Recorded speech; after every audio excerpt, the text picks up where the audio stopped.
The wind had a way of carrying sorrow across the plains. It moaned through the tall, brittle grass, rattled the shutters of the Kane farmhouse, and whispered warnings that went unheard. Elias Kane rode hard through that sound, his horse lathered with sweat, his chest tight with unease.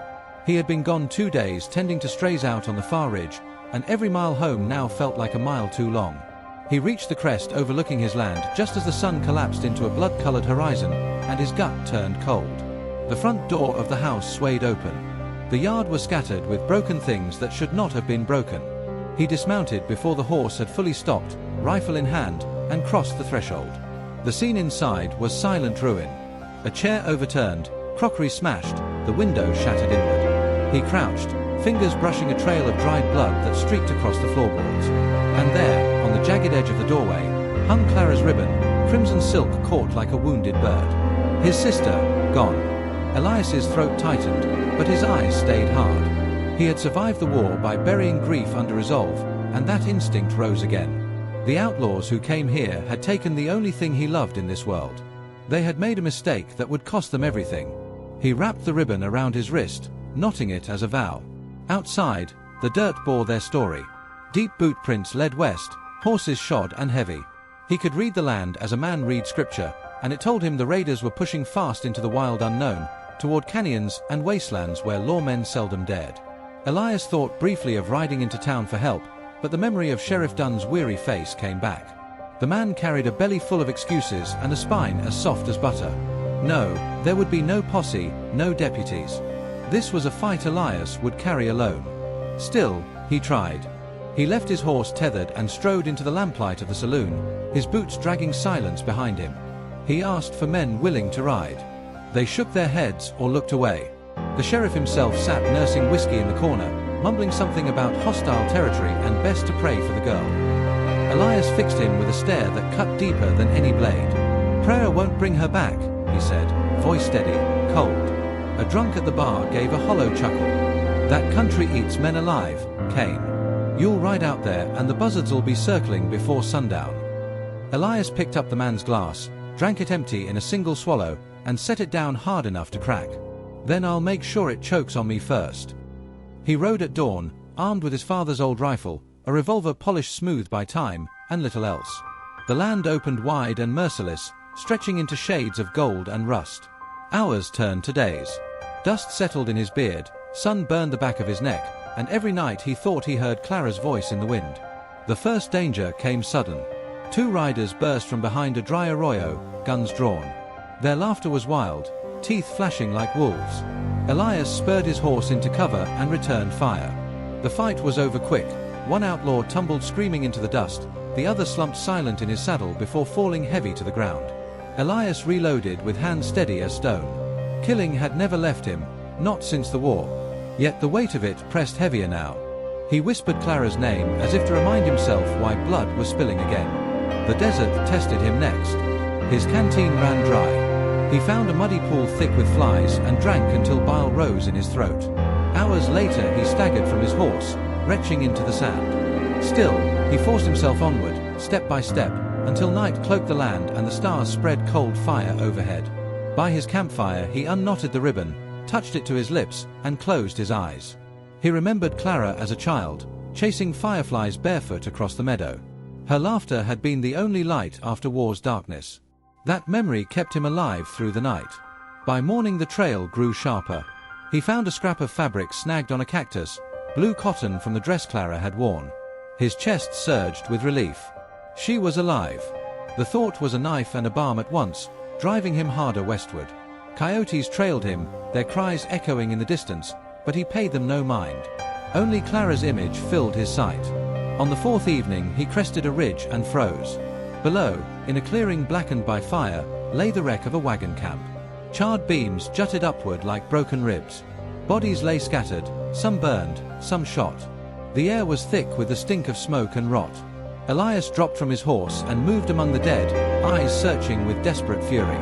Every face he turned over threatened to break him. Then, by the ashes of a collapsed tent, he saw a doll, its porcelain face cracked, its dress scorched. Around its neck hung Clara's necklace, the small silver locket their mother had given her. His knees nearly buckled with the weight of relief. She had been here. She had been spared. Hope surged through the ruin like a heartbeat returning to a corpse. He clutched the locket in his fist and whispered, "I'm coming, Clara. Hold on." A click shattered the moment. The unmistakable sound of a rifle being cocked. Elias froze, hand drifting toward his revolver. The voice behind him was low, steady, carrying no kindness. "Drop the gun, Kane. This is where your trail ends." The fire cracked, the night wind sighed, and the world seemed to pause. Elias's eyes narrowed, his muscles coiled. He did not turn yet, for turning meant truth, and truth could kill a man. The ribbon on his wrist fluttered in the wind, a reminder that surrender was not in his blood. The darkness pressed close, heavy with menace, and the story of Elias Kane's pursuit had only just begun. The man holding the rifle stepped into the glow of the dying fire. His hair was black as crow feathers, his face cut sharp by years of hardship, and his eyes carried a weight Elias recognized, the weight of someone who had lost everything once before. "You hunt the same men I hunt," the stranger said, lowering the barrel. "They took your sister. They took my family. I am called Hawk." Elias said nothing at first, watching him with suspicion. Out here, trust was as scarce as water, yet there was something in Hawk's gaze, a shared understanding of grief and rage. Finally, Elias nodded. "Then we ride together until they're in the ground." Hawk gave a short, humorless laugh. "You'll need more than bullets. You'll need to kill the man you were." Elias tightened the ribbon on his wrist and replied, "That man's already dead." They rode west under a bruised sky. The land shifted from open plains to jagged canyons where shadows clung like predators. Hawk read the trail with uncanny precision, pointing out faint hoofprints, a half-burnt campfire, the scent of smoke carried by the wind. Each sign tightened the noose around the outlaws. Yet danger stalked them at every turn. One afternoon, Elias nearly put his boot on a rattlesnake coiled beneath a stone. The serpent struck, fangs grazing leather, but Hawk's knife flashed and pinned it to the dirt. Elias exhaled hard, a thin smile breaking the tension. "Close one." Hawk wiped the blade clean. "Closer than you'll ever know."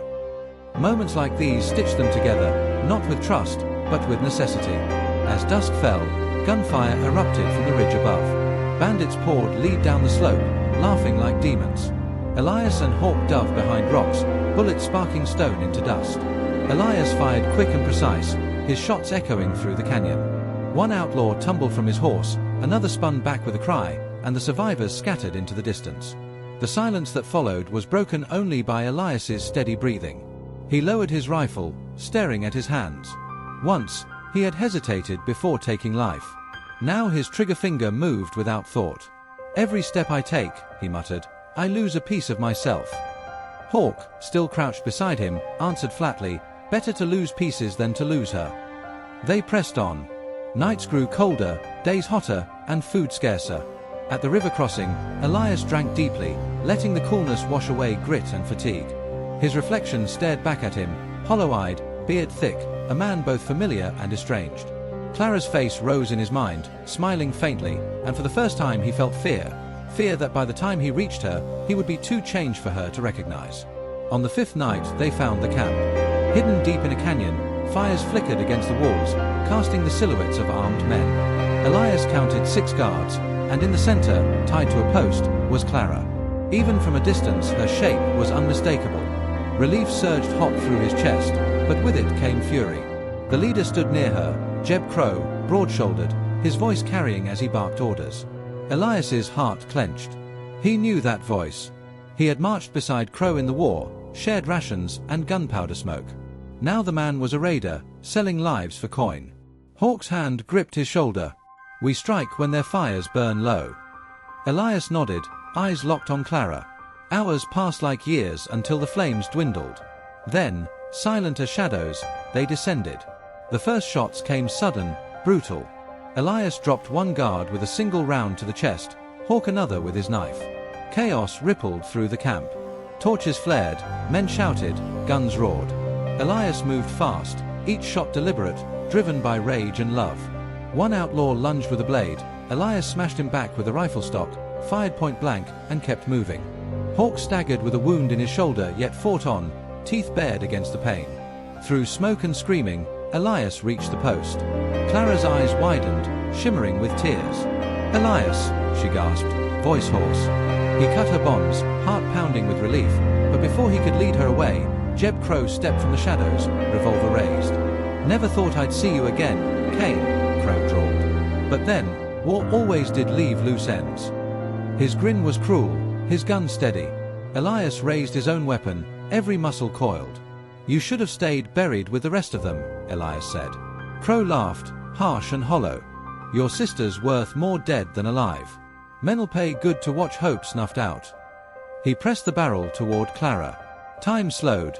Elias's pulse thundered in his ears. With a voice as cold as iron, Elias answered, "She's the only thing worth living for." The duel cracked open with fire and thunder. Crow's shot went wide, sparking stone. Elias's bullet struck true, slamming the outlaw back into the dirt. Silence followed, broken only by Clara's sobbing breath. Elias lowered his gun, the weight of the kill pressing heavy, but relief flooding deeper. He fell to his knees, cutting the last rope from Clara's wrists. She collapsed into his arms, trembling. For the first time since the war, Elias let his tears fall. Clara clutched his face, whispering, "I knew you'd come." Her words were balm, piercing the darkness that had been building inside him.